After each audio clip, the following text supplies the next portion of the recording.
Here's an email.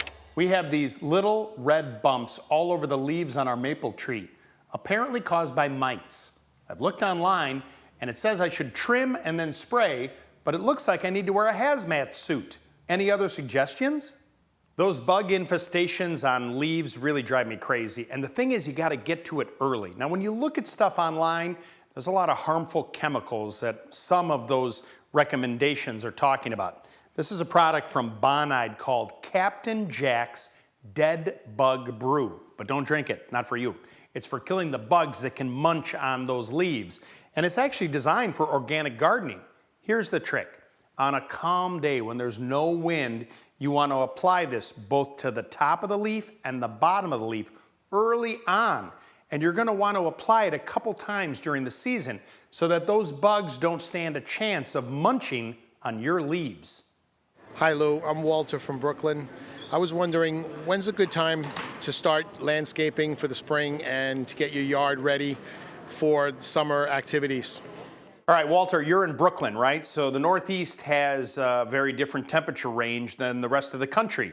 So the real question for you is, how warm does it need to be? Well, you can really start in April to start preparing your landscape, right? You can do the raking, you can do the cleanup, but what you need to know is soil temperature is what we're looking for when things start to green up.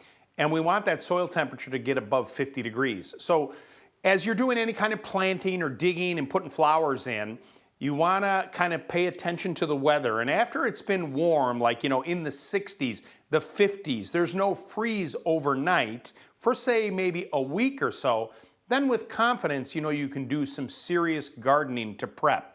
But the rule of thumb when it comes to planting flowers is Mother's Day. After Mother's Day, you're safe to go. Here's an email from Kathy. We have a double sink on the right side with a garbage disposal that stopped working. How can we convert it back to be a regular sink? Well, you can do it with one of these. It's a brand new basket strainer that you'll install on that left-hand side of the sink.